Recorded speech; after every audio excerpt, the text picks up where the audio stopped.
Evening friends, today we will start with a new unit, that is sources of vital statistic ಅಥವಾ sources of health information ಅಂತ ಹೇಳಿ ಕರಿತೀವಿ. ಈ vital ಸ್ಟ್ಯಾಟಿಸ್ಟಿಕ್ಕನ್ನು ಯಾವ್ಯಾವ ಸೋರ್ಸ್ದಿಂದ ನಾವು ಕಲೆಕ್ಟ್ ಮಾಡ್ತೀವಿ, ಯಾವ್ಯಾವ ಏರಿಯಾದಿಂದ ನಾವು ಕಲೆಕ್ಟ್ ಮಾಡ್ತೀವಿ ಅನ್ನೋದು ಇವತ್ತಿನ ಕ್ಲಾಸ್ದಾಗ ಡೀಟೇಲಾಗಿ ಸ್ಟಡಿ ಮಾಡೋಣ. First of all, what you mean by vital statistic? ಈ ವೈಟಲ್ ಇವೆಂಟನ್ನು ನೋಡೋಣ ಮೊದಲು ನಾವು. ವೈಟಲ್ ಇವೆಂಟ್ಸ್ ಅಂದ್ರೆ there is a birth, there is a death, there is a marriage, there is a divorce, there is a morbidity. ಇವೆಲ್ಲ ಇವೆಂಟನ್ನು ನಾವು ಏನು ಕೊಡ್ತೀವಿ, ಲೈಫ್ದಾಗ ಬರುವಂಥ ವೈಟಲ್ ಇವೆಂಟ್ ಅಂತ ಕೇಳ್ತೀವಿ. ಈ ವೈಟಲ್ ಇವೆಂಟಿಗೆ ಸಂಬಂಧಪಟ್ಟಂಥ ಡಾಟಾವನ್ನು, ಸ್ಟ್ಯಾಟಿಸ್ಟಿಕಲ್ ಇನ್ಫಾರ್ಮೇಷನನ್ನು ನಾವು ವೈಟಲ್ ಸ್ಟ್ಯಾಟಿಸ್ಟಿಕ್ ಅಂತ ಹೇಳಿ ಕರಿತೀವಿ. Okay, that's why through the various sources we are going to be collecting the vital statistic. ಅದೇ ಥರ ವೇರಿಯಸ್ ಸೋರ್ಸಸ್ದಿಂದ ಹೆಲ್ತ್ ಇನ್ಫಾರ್ಮೇಷನನ್ನು ಕಲೆಕ್ಟ್ ಮಾಡೋದು ಸ್ಟಡಿ ಮಾಡೋಣ. In this class 14 sources we are having. 14 from the 14 sources we will be collect a vital statistic. What are those? See here. First ಒಂದು census ಅಂತ ಹೇಳ್ಬಿಡ್ತದೆ. Second, registration of vital event. Third, sample registration system. Fourth, notification of disease. Fifth, hospital records. Sixth, disease registers. Seventh, record linkage. Eighth, epidemiological surveillance. Ninth, environmental health data. 10th, health manpower statistic. 11th, population survey. 12th, other health service records. 13th, other routine statistic related to health. 14th, non-quantifiable information. Through these 14 sources we will be collect a vital statistic. ನಾವು one by one ನೋಡ್ಕೊತ ಹೋದಾಗ first one census ಬರ್ತದೆ. ಇಂಡಿಯಾದಾಗ first census ಆದದ್ದು 1881ದಾಗ, British government ಇದ್ದಾಗ census start ಆಯಿತು. This census will be carried out every 10 year. Every 10 yearಗೆ ನಾವು ಸೆನ್ಸಸ್ಸನ್ನು ಕಲೆಕ್ಟ್ ಮಾಡ್ತೀವಿ. And it is regulated by census commissioner. Higher regulating power is being on census commissioner. And census act will be passed in the year 1948. 1948 ದಾಗ census act ಅನ್ನು pass ಮಾಡಿದರು. Then what do you mean by census? It is a collection of data related to economical status, social status, spiritual status, total family members, occupations, incomes, living style, and morbidity, comorbidity conditions, birth and death, every aspect there, and sex ratio also. Every aspect of individual family they are going to be collecting, and collecting the information throughout the country and publishing it for the public use. That will be call it as a census. ಈ ಸೆನ್ಸಸ್ಸಾಗ ಏನು ಮಾಡ್ತಾರೆ, every 10 yearsಗೆ ಪ್ರತಿಯೊಂದು ಮನೆಗೆ visit ಕೊಡ್ತಾರೆ. ಪ್ರತಿಯೊಂದು ಮನೆಗೆ visit ಕೊಟ್ಟಾಗ ಆ ಮನೆಯಾಗಿರುವಂಥ ಟೋಟಲ್ ಪಾಪ್ಯುಲೇಷನ್ ಏನು, ಸೆಕ್ಸ್ ರೇಷಿಯೋ ಏನು, ಎಷ್ಟು ಚಿಲ್ಡ್ರನ್ಸ್ ಅದಾವ, ಎಷ್ಟು ಓಲ್ಡ್ ಏಜ್ ಇದ್ದವ್ರು ಅದಾರ, ಅವ್ರ ಅಕ್ಯುಪೇಷನ್ ಏನು, ಅವರ ಇನ್ಕಮ್ ಏನು, ಅವರಿರುವಂಥ ಕಾಸ್ಟ್ ಅಥವಾ ರಿಲಿಜನ್ ಏನು, ನೆಕ್ಸ್ಟ್ ಅವರಿಗೆ ಸಂಬಂಧಪಟ್ಟಂಗೆ ಲಿವಿಂಗ್ ಸ್ಟೈಲ್ ಏನು, ಡಿಸೀಸಸ್ಗಳು ಯಾವ್ಯಾವು ಅದಾವು, ವನ್ರಬಲ್ ಪಾಪ್ಯುಲೇಷನ್ ಕೌಂಟ್ ಏನದ, ಇದನ್ನೆಲ್ಲವನ್ನು ಕಲೆಕ್ಟ್ ಮಾಡ್ಕೋತಾರೆ. ಪ್ರತಿ ಫ್ಯಾಮ್ಲಿದಿಂದ ಕಲೆಕ್ಟ್ ಮಾಡ್ತಾರೆ, ಪ್ರತಿ ವಾರ್ಡ್ದಿಂದ ಕಲೆಕ್ಟ್ ಮಾಡ್ತಾರೆ, ಪ್ರತಿ ಕಮ್ಯುನಿಟಿಯಿಂದ ಕಲೆಕ್ಟ್ ಮಾಡಿ ನೆಕ್ಸ್ಟ್ ವಿಲೇಜ್, ಪ್ರತಿಯೊಂದು ವಿಲೇಜ್ ಕಲೆಕ್ಟ್ ಮಾಡ್ತಾರೆ. ನೆಕ್ಸ್ಟ್ ಪ್ರತಿಯೊಂದು ತಾಲೂಕು ಕಲೆಕ್ಟ್ ಮಾಡಿ, ಪ್ರತಿಯೊಂದು ಸ್ಟೇಟ್ ಕಲೆಕ್ಟ್ ಮಾಡಿ, ಲಾಸ್ಟ್ ಥ್ರೂಔಟ್ ದಿ ಇಂಡಿಯಾ ಒಂದು ಡೇಟ್ಗೆ ಪಬ್ಲಿಕೇಶನ್ ಮಾಡ್ತಾರೆ. Total population of the India, total communities being in India, caste wise and religion wise, total sex ratio, total sub groups, their occupation, educated, uneducated, and total birth rate, total mortality rate, and their living style. ಇದನ್ನು ಟೋಟಲ್ಲಾಗಿ publication ಮಾಡೋದು every 10 yearಗೆ ನಾವು census ಅಂತ ಹೇಳಿ ಕರಿತೀವಿ. Okay, this is about census. Second ಬಂದಾಗ registration of vital event ಅಂತೂ ಗೊತ್ತದ, birth, death, divorce, marriage and morbidity. ಈ ಇವೆಂಟ್ಗಳಿಗೆ ಸಂಬಂಧಪಟ್ಟಂಥ ಕೆಲವೊಂದು ಡಾಟಾನ ನಾವು ಎಂಟ್ರಿ ಮಾಡಲೇಬೇಕು. That's why government of India started this birth and death registration since 1873. 1873ರಿಂದ ನಾವು ಬರ್ತ್ ಆ್ಯಂಡ್ ಡೆತ್ ರಿಜಿಸ್ಟ್ರೇಷನನ್ನು ಮಾಡ್ಕೊತ ಬರ್ತಾಯಿದ್ದೀವಿ. That's why government has passed its own ಆ್ಯಕ್ಟನ್ನು ಯಾವಾಗ ಸ್ಟಾರ್ಟ್ ಮಾಡ್ತು? 1969ರಾಗ ಸೆಂಟ್ರಲ್ ಗೌರ್ಮೆಂಟ್ ಏನು ಮಾಡ್ತು? Central birth and death registration ಆ್ಯಕ್ಟನ್ನು ಸ್ಟಾರ್ಟ್ ಮಾಡ್ತು. ಸೆಂಟ್ರಲ್ ಗೌರ್ಮೆಂಟ್ ಏನು ಮಾಡ್ತು? 1969ದಾಗ central birth and death registration ಆ್ಯಕ್ಟನ್ನು ಪಾಸ್ ಮಾಡಿ they must and should have to enter the each and every birth cases and each and every death cases.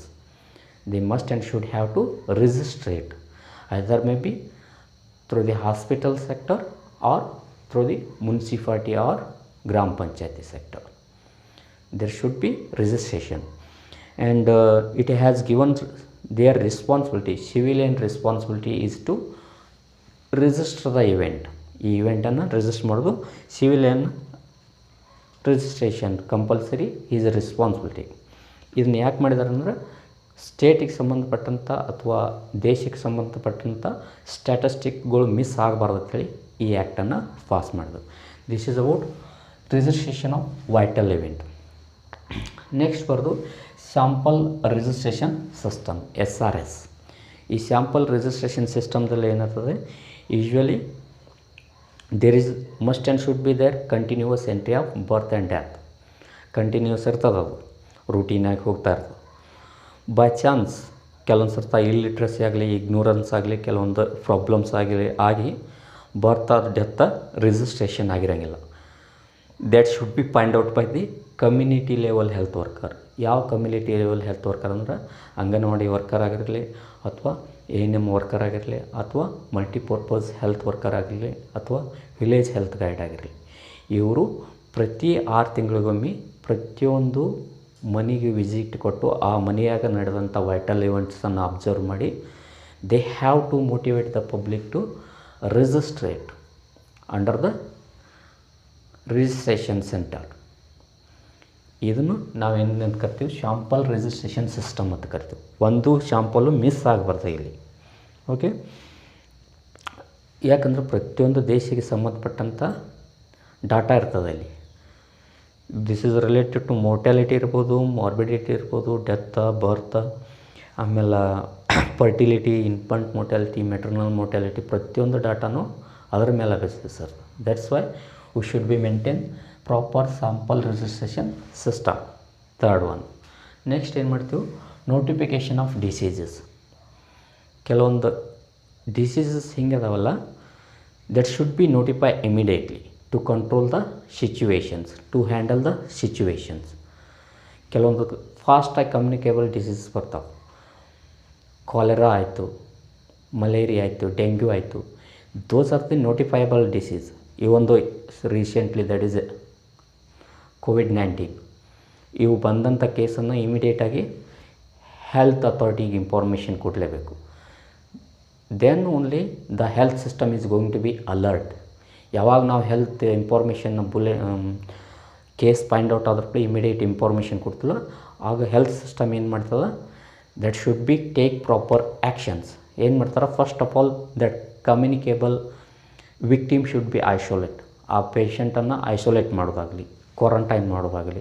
Next ಯಾವ್ಯಾವ ಏರಿಯಾದಾಗ ಬಂದದ್ದು ಸ್ಟಡಿ ಮಾಡ್ತಾರೆ. ನೆಕ್ಸ್ಟ್ ಅದಕ್ಕೆ ಪ್ರಿವೆಂಟಿವ್ ಮೇಜರ್ಸ್ ಏನು, ಟ್ರೀಟ್ಮೆಂಟ್ ಏನು, and how to prevent the spread of the disease. ಇವೆಲ್ಲ ಪ್ರಿಕಾಷನನ್ನು ತೊಗೊಳ್ಳೋದು after the notification only. Notification ಆಗ್ಲಿಕ್ಕಂದ್ರೆ ಅದು ಕ್ವಿಕ್ಕಾಗಿ ಸ್ಪ್ರೆಡ್ ಆಗೋಗ್ತದೆ. ಚೀನಾ ಮಾಡಿದ ಮಿಸ್ಟೇಕು ಅಲ್ಲೇ. ಬಂದಂಥ COVID-19 ನೋಟಿಫೈ ಮಾಡಲಿಲ್ಲ WHO. ಕ್ವಿಕ್ಕಾಗಿ ನೋಟಿಫೈ ಮಾಡಿತ್ತಿಲ್ಲೋ ಅದು ಸ್ಪ್ರೆಡ್ ಆಗ್ತಿರಲಿಲ್ಲ, ಅದು ಕಂಟ್ರೋಲು ಬರ್ತಿತ್ತು. ಇಂಡಿಯಾದಾಗೂ ನೆಗ್ಲಿಜೆನ್ಸಿದಿಂದ ಇಟ್ ಸ್ಪ್ರೆಡ್ ಆಯಿತು. ಫಾರಿನ್ ರಿಟರ್ನ್ಸ್ ಇದ್ದವ್ರನ್ನ ಕ್ವಾರಂಟೈನ್ ಪ್ರಾಪರ್ ಕ್ವಾರಂಟೈನ್ ಮಾಡಲಿಲ್ಲ, ಅವ್ರನ್ನ ಅಲ್ಲೇ ತಡೆ ಹಿಡಿಲಿಲ್ಲ. They are allowed to go for their village and their family. Then after the spread into the community, the government is going to be taking action. It is also some negligence, okay, but health system is working with the hard things because of political problems, okay.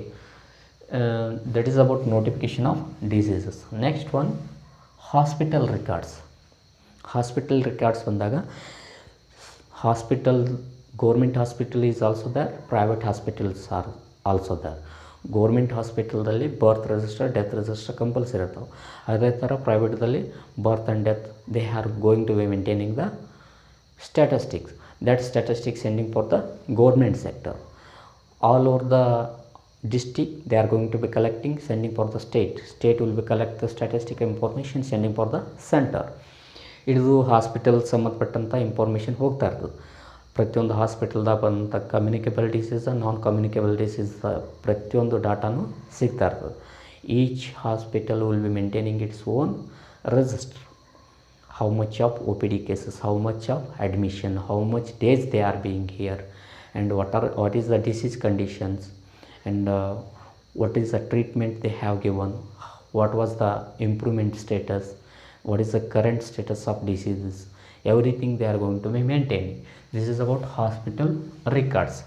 ಹಾಸ್ಪಿಟಲ್ಗೆ ಇರುವಂಥ records ಬಂದಾಗ O P D, inpatient department, next I C U patient, trauma, M L C, male medical, maternity, paediatric, N I C U, N R C, ಪ್ರತಿಯೊಂದು ರಿಜಿಸ್ಟರ್ಗಳು every hospital is going to be maintaining. Next one, disease register. ಕೆಲವೊಂದು ಡಿಸೀಸ್ಗಳು ಹಿಂಗೆ ಅದಾವಲ್ಲ, those will be having its own register. Dengue ಸಂಬಂಧಪಟ್ಟಂಗೆ register ಅದ, malaria ಸಂಬಂಧಪಟ್ಟಂಗೆ ರಿಜಿಸ್ಟರ್ಗಳು, ಟ್ಯೂಬರ್ಕುಲೋಸಿಸ್ ಸಂಬಂಧಪಟ್ಟಂಗೆ ರಿಜಿಸ್ಟರ್ಗಳು. Those are communicable diseases. ಪೋಲಿಯೋಗೆ ಸಂಬಂಧಪಟ್ಟ ರಿಜಿಸ್ಟರ್ಗಳು. It will be having what is the age group for the cos of the disease, what is the agent, what is the hoist, and how it is going to be spread, mode of transmission, preventive measures, treatment, everything is being within that disease register. ಕೆಲವೊಂದು ನಾನ್ communicable disease ಬರ್ತಾವೆ. ಹಾರ್ಟಿಗೆ ಸಂಬಂಧಪಟ್ಟಂಗೆ heart attack ಆಗಲಿ, hypertension ಆಗಲಿ, blood pressure increase ಆಗೋದಾಗಲಿ, ಅಥವಾ myocardial infarction, diabetes mellitus, obesity, cancer, ಇವೆಲ್ಲ non communicable diseases ಬರ್ತಾವಲ್ಲ, ಇವಕ್ಕೂ ಕೆಲವೊಂದು ರಿಜಿಸ್ಟರ್ಗಳು ಇರ್ತಾವೆ. It will be having its own columns. What is the causative factor, what is the predisposing factors, what is the pathophysiology, and what is the signs and symptoms, diagnosis, treatment, and prevention, rehabilitation for the heart diseases. Everything is maintained by with a respective disease register. Okay, this is about disease register. Next one, record linkage. Record linkage ಬಂದಾಗ ಕೆಲವೊಂದು ರಿಕಾರ್ಡ್ಸ್ಗೆ ಸಂಬಂಧಪಟ್ಟಂಗೆ data ಹೆಚ್ಚಿಗೆ ಹಾಕೋತದು, ಅಥವಾ ನಮ್ಮಲ್ಲಿರುವಂಥ ಡಿಪಾರ್ಟ್ಮೆಂಟ್ಗಳು ಹೆಚ್ಚಿಗೆ ಅದಾವೆ. Education department, horticulture department, agriculture, PWD, engineering and municipality, ಇವೊಂದು health sector, ಇವೆಲ್ಲ ಡಿಪಾರ್ಟ್ಮೆಂಟ್ಗಳು ಡಾಟಾ ಕಲೆಕ್ಟ್ ಮಾಡಿದರೆ it will be take a lot of data, it will be consume lot of space. That's why health information we will be get from the health website. That website link is given for the government website, individual government website. That individual government website will be connected with the every department: health department, education department, irrigation, agriculture department, horticulture department, and PWD department. Every department is connected with that. If you are clicking over that specific government website, it will be opened with that health department. Then it will be provide all the data related to health system. And if you are clicking over the education department, it will be give all the education related data. That's why they are going to be giving connection between the records, linking between the departments, linking between the countrywide health informations. WHO respect to ಇಂಡಿಯಾದ information collect ಮಾಡಿದಾಗ ಇಂಡಿಯಾದ health statistic ಕೊಡ್ಕೊತ ಹೋಗ್ತದೆ. ಈ ಥರ nowadays with the help of this Google search will be get a lot of data. Every corner data will be received in a tip of our finger. Okay, thank you. This is about disease, sorry, record linkage. Okay, and the eighth one, epidemiological surveillance. This epidemiological surveillance ಬಂದಾಗ communicable ಡಿಸೀಸಿಗೆ ಸಂಬಂಧಪಟ್ಟದ್ದು ಅನ್ನೋದು ಗೊತ್ತಾಗ್ಬಿಡ್ತು. ಈಗ malaria ಆಗಲಿ, dengue ಆಗಲಿ ಅಥವಾ cholera ಆಗಲಿ, there is a sudden outbreak of mass cases, pandemic, epidemic ಇವು ಸಡನ್ನಾಗಿ ಎಕ್ಸ್ಪೋಸ್ ಆಗಿಬಿಡ್ತು.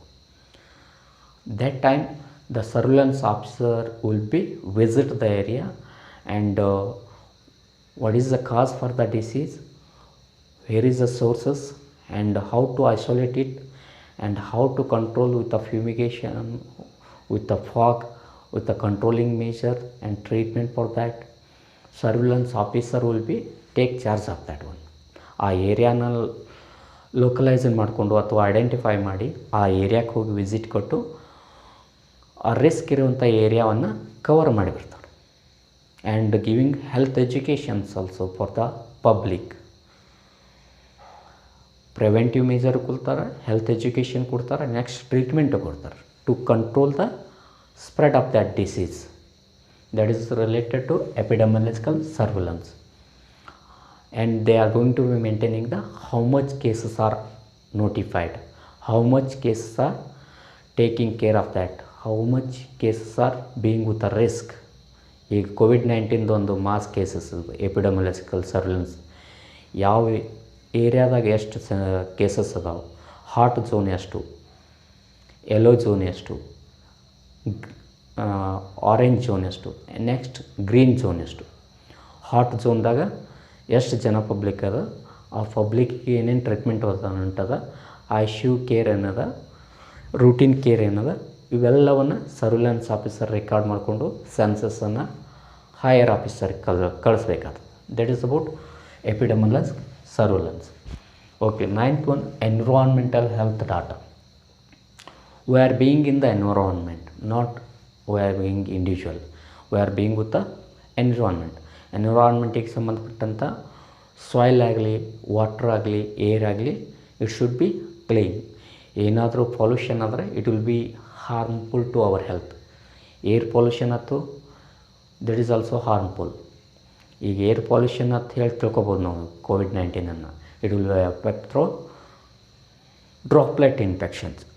Air pollution, some related to lung infections, lung diseases will be exist. Water pollution ಬಂದಾಗ loose motion, diarrhoea symptoms start ಆಗುತ್ತೆ. Soil pollution ಬಂದಾಗ ಕೆಲವೊಂದು communicable disease spread ಆಗ್ತಾವೆ. That's why we should be maintain clean and thorough our environment. Environmental sanitation is a important thing being with our life. Environmental sanitation ಅಷ್ಟೇ important ಆಗಿರುತ್ತೆ. Okay, ಪ್ರತಿಯೊಂದು ಎನ್ವಿರಾನ್ಮೆಂಟ್ದಾಗ ಇರುವಂಥ ಗಾಳಿ, ನೀರು ಮತ್ತು ಭೂಮಿ ಸ್ವಚ್ಛ ಆಗಿದ್ದರೆ ನಾವು ಹೆಲ್ದಿ ಆಗಿರ್ತೇವೆ. That is about environmental health data. Okay, next health manpower statistic. 10th one, to fight the diseases we should be have a power. ಯಾವುದೇನು ಕಮ್ಯುನಿಕೇಬಲ್ ಡಿಸೀಸ್ ಅಥವಾ non communicable disease mass cases expose ಆಗ್ಲತ್ತದ, mass cases spread ಆಗ್ಲತ್ತದ, we should be have a power. We should be have money, man, material. ದುಡ್ಡನ್ನು ಬೇಕು ಮತ್ತು man power ಬೇಕು ಮತ್ತು instrument ಬೇಕು. ಸ್ಟಾರ್ಟಿಂಗ್ ನಾವು ಭಾಳ ಪ್ರಾಬ್ಲಮ್ ಫೇಸ್ ಮಾಡ್ತೀವಿ COVID-19 ಹ್ಯಾಂಡಲ್ ಮಾಡೋದು. ಯಾಕಂದರೆ ನಮ್ಮಲ್ಲಿರುವಂಥ ದುಡ್ಡದ ಕೊರತೆ ಇರಲಿಲ್ಲ, ಬಟ್ ಮ್ಯಾನ್ ಪವರ್ ಕೊರತೆ ಇತ್ತು, ಇನ್ಸ್ಟ್ರೂಮೆಂಟ್ ಕೊರತೆ ಇತ್ತು. ಯಾವುದೇ ಒಂದು PPE ಕಿಟ್ ಇರಲಿಲ್ಲ, ಯಾವುದೇ ಒಂದು ಮಾಸ್ಕ್ ಇರಲಿಲ್ಲ, ಯಾವುದೇ ಒಂದು ಅಡ್ವಾನ್ಸ್ಡ್ ಆಕ್ಸಿಜನ್ ಥೆರಪಿ ಇರುವಂಥ ಪ್ರೊಸೀಜರ್ ಇರಲಿಲ್ಲ. No we are going to be recovering. Okay, ಈಗ ನಮಗೆಲ್ಲ ಸಿಗ್ತಾಯಿತ್ತು. ಒಂದು ದೇಶದಾಗ ಇಂತಿಷ್ಟು ಫಿಸಿಷಿಯನ್ ಬೇಕು, ಇಂತಿಷ್ಟು ಡಾಕ್ಟರ್ಸ್ ಬೇಕು, ಇಂತಿಷ್ಟು ಸರ್ಜನ್ ಬೇಕು, ಇಂತಿಷ್ಟು ಅನಸ್ಥೆಷಿಯಾಲಜಿಸ್ಟ್ ಬೇಕು, ಇಂತಿಷ್ಟು ಸ್ಟಾಫ್ ನರ್ಸಸ್ ಬೇಕು, ಇಂತಿಷ್ಟು ಎಕ್ಸ್ಪರ್ಟ್ ನರ್ಸಿಂಗ್ ಸ್ಟಾಫ್ ಬೇಕು, ಇಂತಿಷ್ಟು ಕ್ಲಾಸ್ ಡಿ ಬೇಕು. Then only our health system is running. It will be having a chain system. One chain is going to be break, means it will be hamper to our health improvement. ಯಾವುದೇ ಒಂದು deficiency ಬಿದ್ದಾಗ ಅದು problem create ಮಾಡ್ತದೆ. Pharmacy department, technical department ಇಲ್ಲ, surgery department ಇಲ್ಲ, nursing department ಇಲ್ಲ ಅಂದರೆ it will be hamper to our health progress. ಅದ್ರ ಸಲುವಾಗಿ health system and healthy manpower, sufficient manpower is there, means we can fight with any biological war also. We can fight for any diseases. That is about health manpower statistic. ನಮ್ಮ ದೇಶದಾಗ ಎಷ್ಟೆಷ್ಟು doctors ಅದಾರ, ಎಷ್ಟೆಷ್ಟು pharmacist ಅದಾರ, nursing staff ಏನು ಅದನ್ನೆಲ್ಲ maintain ಮಾಡ್ತಿರ್ತಾರೆ. ಡಾಕ್ಟರ್ಗೆ ಸಂಬಂಧಪಟ್ಟಂಗೆ medical council, Indian medical council maintain ಮಾಡ್ತದೆ. ಫಾರ್ಮಸಿಗೆ ಸಂಬಂಧಪಟ್ಟಂಗೆ ಇಂಡಿಯನ್ ಫಾರ್ಮಸಿ ಕೌನ್ಸಿಲ್ ಕಂಟ್ರೋಲ್ ಮಾಡ್ತದೆ. Dental council, nursing Indian nursing council ಅಥವಾ ಕರ್ನಾಟಕಕ್ಕೆ ಸಂಬಂಧಪಟ್ಟಂಗೆ KNC ಮೇಂಟೈನ್ ಮಾಡ್ತದೆ. ಈ ಥರ ಎಷ್ಟು ಮ್ಯಾನ್ ಪವರ್ ಅದ ಅನ್ನೋದು ಡಾಟಾನ, ಸ್ಟ್ಯಾಟಿಸ್ಟಿಕಲ್ ಡಾಟಾನ, ರಿಜಿಸ್ಟರ್ನ they have maintaining. Okay, this is about health manpower statistic. Next population surveys. ರೂಟೀನಾಗಿ ನಾವು ಪಾಪ್ಯುಲೇಷನ್ ಸರ್ವೆಯನ್ನು ಕೆಲವೊಂದು ಸ್ಟೇಟ್ ವೈಸ್ ಬಿಟ್ಟಿರ್ತೀವಿ. ಕೆಲವೊಂದು ಸರ್ತ ಎಜುಕೇಷನ್ ಸ್ಟೇಟಸನ್ನು, ಇಲ್ಲ ಲಿಟ್ರಸಿ ಸ್ಟೇಟಸನ್ನು ಸ್ಟಡಿ ಮಾಡ್ಲಿಕ್ಕೆ ಪಾಪ್ಯುಲೇಷನ್ ಸರ್ವೆ ಅಂತ ಹೇಳ್ಬಿಡ್ತು. They are with the help of education department. Primary teacher ಇದ್ದವರು ಪ್ರತಿಯೊಂದು ಮನೆಗೆ ಹೋಗಿ ಪಾಪ್ಯುಲೇಷನ್ ಸರ್ವೆ ಮಾಡ್ತಾರೆ. ಎಜುಕೇಷನ್ ಸ್ಟೇಟಸ್, ಲಿವಿಂಗ್ ಕಂಡೀಷನ್ನ, population ratio, sex ratio, income, ಇದನ್ನೆಲ್ಲ ಡಾಟಾ ಕಲೆಕ್ಟ್ ಮಾಡಿ ಸ್ಟೇಟ್ ಗೌರ್ಮೆಂಟಿಗೆ ಒಪ್ಪಿಸ್ತಾರೆ. That is related to population survey. Next 12th one, other health service records. Other health service records ಬಂದಾಗ we are being with the district, means district hospital will maintain.